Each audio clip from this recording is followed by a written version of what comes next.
حامد میر صاحب، Peoples party کیا کہیں نہ کہیں کچھ انکمفرٹیبل ہے یا ناراض ہے یا ان کی ڈیمانڈز نہیں پوری ہو رہی ہیں کہ کل اچانک انہوں نے پہلے تو ظاہر ہے ڈار صاحب کے حوالے سے باقاعدہ طور پر بیان جاری کیا کہ ہمیں تو کچھ نہیں دیا گیا، اور آج تو پارلیمنٹ میں ایک باقاعدہ اپوزیشن ہے ان کی طرف سے، حالانکہ وزیر اعظم نے کہا تھا کہ یہ ترامیم بہت ضروری ہیں کہ کچھ ارجنٹ میٹرز کا، کچھ اکنامک ڈیسیشنز کا اختیار ہمیں کیئر ٹیکر گورنمنٹ کو دینا چاہیے جو کہ ان کے پاس نہیں ہوتا ہے. بہت اپوز کر رہی ہے پیپلز پارٹی. لیکن پیپلز پارٹی کے ساتھ جو ہینڈ ہوا ہے وہ ابھی تک پیپلز پارٹی لوگوں کو بتا نہیں رہی ہے. تھوڑا سا میں آپ کو بتا دیتا ہوں. لیکن یہ معاملہ وہاں پہ شروع ہوا جب وزیر خارجہ بلاول بھٹو زرداری صاحب نے بجٹ سے پہلے ایک بیان دیا تھا، آپ کو یاد ہوگا. انہوں نے کہا تھا کہ ہمیں فنڈز وغیرہ نہیں مل رہے اور کچھ اس طرح کا بیان تھا جس کو کور کرنے کی کوشش کی آصف زرداری صاحب نے.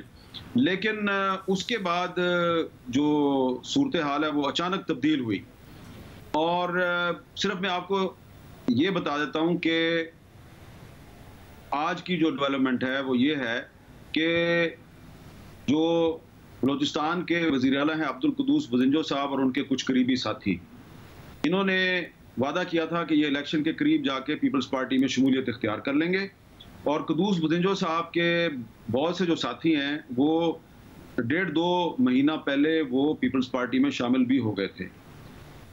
کل قدوس بزنجو صاحب نے ایک خط لکھا ہے آصف زرداری صاحب کو، اور اس خط میں انہوں نے واضح طور پہ یہ کہا ہے کہ میرا ارادہ تھا پیپلز پارٹی میں شامل ہونے کا، لیکن اب مجھے دوستوں نے کہا ہے، ساتھیوں نے کہا ہے کہ آپ پیپلز پارٹی میں شامل نہ ہوں، لہٰذا ہم نے فیصلہ کیا کہ ہم بلوچستان عوامی پارٹی ہی کے پلیٹ فارم سے الیکشن لڑیں گے، اور لیکن یہ ہے کہ ہم آپ کے ساتھ کوئی ایڈجسٹمنٹ کر سکتے ہیں. تو یہ ایک بہت بڑا دھچکا ہے.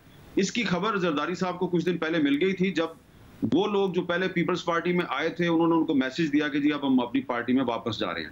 اسی طرح ساؤتھ پنجاب میں بہت سے اہم لوگ تھے جن کا تعلق ماضی میں پی ٹی آئی سے تھا، اور وہ پیپلز پارٹی کے ساتھ رابطے میں تھے، اور ان کا کہنا تھا کہ ہم جی پیپلز پارٹی میں آ جائیں گے. لیکن وہ استحکام پاکستان پارٹی بنی تو وہ سارے کے سارے اس میں چلے گئے.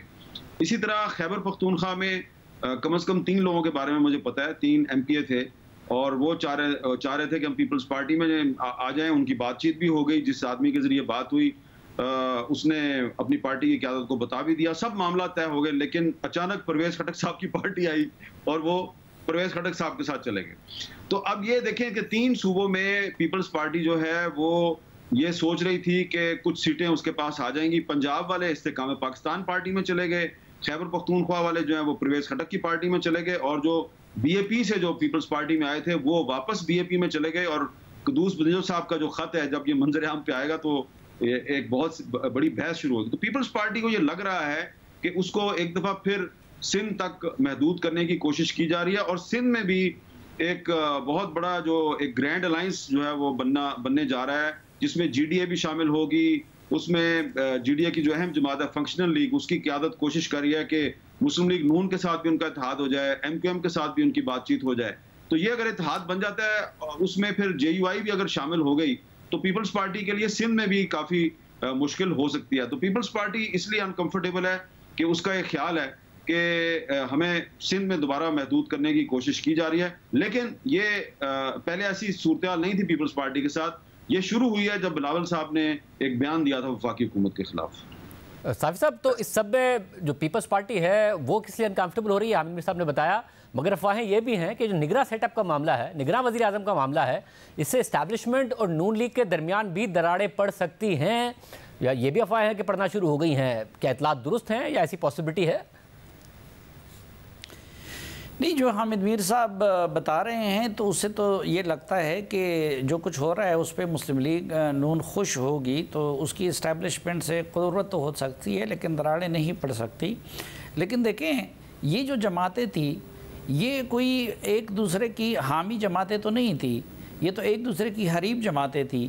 اور پی ڈی ایم سے نکلنے کے بعد مولانا فضل الرحمان اور مسلم لیگ نون اور زرداری صاحب کے تعلقات بہت خراب تھے. تو وہ میں جو ایم کیو ایم کے پی ٹی آئی کے ساتھ اتحاد کو کہتا تھا کہ یہ اتحاد بالجبر ہے، تو یہ حکومتی اتحاد بالجبر تھا ان سب کا. اور یہ obvious ہے کہ یہ لوگ اس انتظار میں بیٹھے ہیں کہ عمران خان کو ان کے لیے کچھ اور لوگ آؤٹ کر لیں اور پی ٹی آئی کو کچھ اور لوگ سنبھال لیں. تو مقابلہ تو اگلے الیکشن میں ان جماعتوں کا آپس میں ہوگا. ابھی بھی حکومت کے اندر بھی اپنے لیے زیادہ سے زیادہ سمیٹنے کا ان کا آپس میں مقابلہ تھا. تو اگلے الیکشن میں تو مسلم لیگ نون اور پیپلز پارٹی ایک دوسرے کی حریف ہوگی. دوسرا اس میں یہ چیز obvious ہے کہ پہلے تو عام تاثر یہ تھا کہ مولانا صاحب کا سارا وہ دوستانہ زرداری صاحب کے ساتھ ہیں، لیکن اب ان کو میرے خیال میں جو مسلم لیگ نون کے دسترخوان کا انہوں نے پہلی مرتبہ اس کو چکا ہے تو ان کی زیادہ قربت ان کے ساتھ ہو گئی ہے، جس کی وجہ سے زرداری صاحب بھی ان سے بہت زیادہ نالاں ہیں. اور یہ جو حامد میر صاحب بات کر رہے ہیں کہ اندرونی سندھ میں، ابھی آپ دیکھیں اس روز مولانا صاحب نے جا کے جی ڈی اے کے لوگوں سے اور حمید مرزا اور ذوالفقار مرزا ان لوگوں کے ساتھ وہ ملاقات کر لی ہے. تو اگلے الیکشن میں تو یہ ہر کسی کو پتہ ہے کہ یہ کمپٹیٹر ہوں گے، ان کے آپس میں اتحاد کا کوئی امکان نہیں ہے. تو وہ اسی طرح کا نگران سیٹ اپ بنانا چاہتے ہیں، قانون سازی کرنا چاہتے ہیں کہ جو ان کو سوٹ کرے. اور پیپلز پارٹی پہلے تو انہوں نے یہ سوچا تھا، مثلا پیپلز پارٹی نے اپنے آپ کو محدود کیا ہے سندھ تک. ابھی آپ دیکھیں کہ بلاول صاحب نے سندھ کے سیلاب زدگان کے 10 ارب روپے کے لیے تو سٹینڈ لیا، لیکن جو خیبر پختونخوا کا سب سے بڑا مسئلہ ہے ٹیررزم، وہ آج تک افغانستان نہیں گئے. وہاں نیٹ پروفٹ کے ان کے 500-600 بلین بنتے ہیں، اس میں حکومت نے ان کو صرف 5 بلین دیے. اس پہ تو بلاول صاحب نے کوئی سٹینڈ نہیں لیا کہ خیبر پختونخوا کے ساتھ یہ کیوں زیادتی ہو رہی ہے. اسی طرح مسلم لیگ نون نے اپنے آپ کو پنجاب تک کنفائن کیا ہے، اور یہ تاثر تھا کہ جی جے یو آئی کو کے پی دیا جائے گا، لیکن اب ایسا لگتا ہے کہ وہ نہیں ہوگا. یہ انہوں نے بات بالکل ٹھیک کہی کہ اس وقت پرویز خٹک صاحب کی پارٹی سے اتنا تکلیف شاید ان کو نہیں ہے عمران خان کو جتنا کہ مولانا صاحب کو ہے. تو ان کو بھی اپنے خواب چکنا چور ہوتے نظر آ رہے ہیں. اور زرداری صاحب تو یہ سمجھتے تھے کہ جی اب کی باری ہم نے شہباز شریف کو دے دی تو اگلی باری ہماری باری ہوگی، لیکن وہ بھی ممکن نظر نہیں آ رہا.